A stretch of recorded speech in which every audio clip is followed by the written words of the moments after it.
Vamos a estudiar un poco más de cerca todas las características que Demócrito señala de los átomos y, bueno, poco a poco comenzaremos a comprender exactamente en qué consistió su más brillante idea.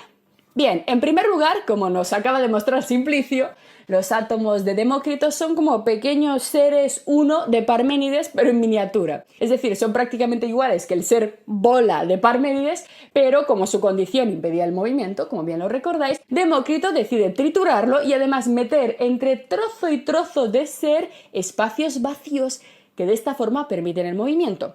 Como el ser de Parménides era completamente compacto y homogéneo, nada podía moverse dentro de él, porque además él cubría toda la realidad. Así, Demócrito lo tritura, como os digo, e introduce el vacío dentro del sistema para que esos pequeños seres puedan moverse respecto unos de otros. Por tanto, si nuestros átomos son en gran medida como el ser de Parménides, ya conocemos su primera característica, y es que tienen que ser necesariamente eternos, cumpliendo por tanto a rajatabla el requisito típicamente griego de que no hay paso del no ser al ser. Es decir, que no hay creación absoluta, un simple brotar de las cosas, de tal forma que los átomos de Demócrito han debido de existir siempre y absolutamente jamás dejarán de ser.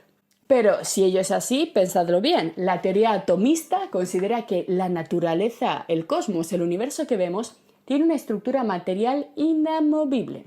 Es decir, frente al resto de filósofos que hemos estudiado anteriormente que postulaban cosmogonías, es decir, visiones evolutivas del universo en el que el cosmos, el universo, había tenido distintas formas, distintas organizaciones respecto a la actual, en la física de Demócrito esto es imposible. Jamás ha habido un estado primigenio con menos número de átomos u organizados de otra forma.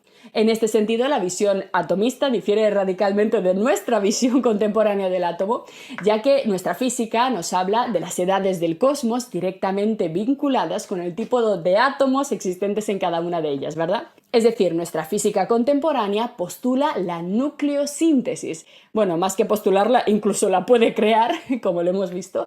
Es decir, la creación de nuevos tipos de átomos relacionados con las condiciones generales de gravedad, presión, temperatura del cosmos. En segundo lugar, en lo que se refiere a su estructura interna, los átomos de los atomistas son simples, es decir, carecen absolutamente de partes y en este sentido son completamente homogéneos e indivisibles, porque esto es precisamente lo que significa la palabra átomos en griego, indivisible.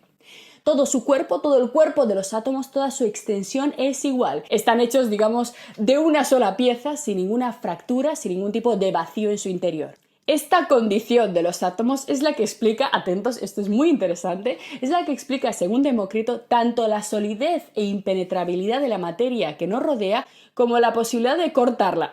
Os lo explico, fijaros. No podemos atravesar las paredes con nuestro cuerpo material porque los cuerpos sólidos y simples que nos forman, los átomos, no pueden ceder. Pero si solo hubiese átomos, unos pegados a otros, como diría Parménides, no habría movimiento ni transformación en la naturaleza. Y por ello aquí está la enorme importancia del segundo elemento de la receta de Demócrito, el vacío. La existencia de espacios vacíos entre los átomos, no en su interior. Entre los átomos es lo que explica, por tanto, el movimiento y la posibilidad de que nosotros podamos cortar una manzana por la mitad. Nuestro cuchillo, al atravesar la manzana, nos dice Demócrito, no está partiendo los átomos, sino simplemente pasando a través del vacío que hay entre los átomos. Átomos para la estabilidad, para la solidez, para la impenetrabilidad de la materia y vacío para el movimiento. Absolutamente brillante. Pero esto no acaba aquí porque, lógicamente, si los átomos son simples, si no tienen partes, entonces son esencialmente inmutables e inalterables, exactamente igual que los elementos de Empédocles. La técnica de afirmar la simplicidad de una cosa para garantizar su eternidad y su inmutabilidad es una estrategia bastante antigua, empleada con mucha frecuencia a lo largo de la historia de la filosofía. ¿Pero por qué? Fijaros, los filósofos griegos se dieron cuenta enseguida de que las cosas que tienen partes, las cosas que están hechas a trozos, están mucho más sometidas al efecto del tiempo y del movimiento, que hace que esas partes choquen contra ellas, vibren y se vayan estropeando.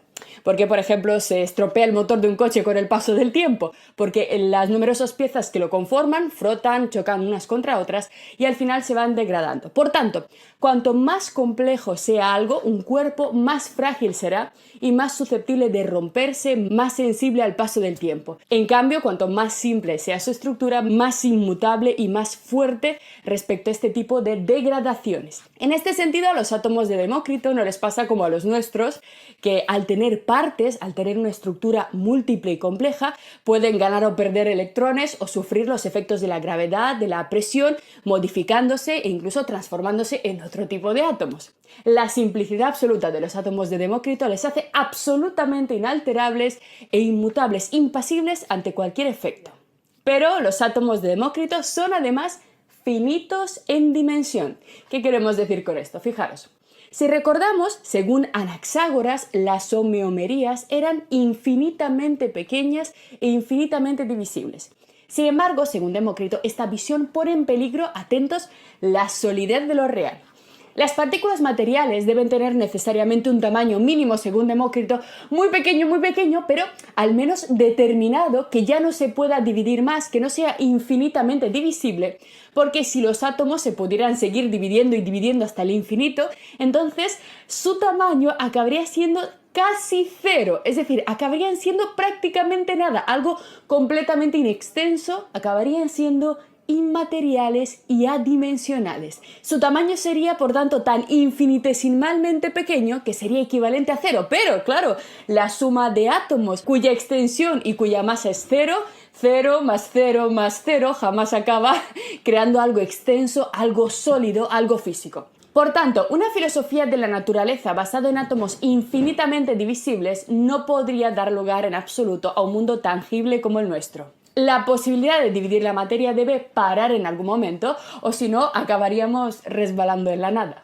La suma de infinitos ceros jamás produce un 1 y la suma de tamaños infinitamente pequeños jamás daría lugar a las macroestructuras que conforman nuestro mundo, así que, aunque extremadamente pequeños, los átomos tienen que tener un tamaño determinado e indivisible que permita que enormes montones de átomos puedan crear las cosas que nosotros experienciamos a través de los sentidos.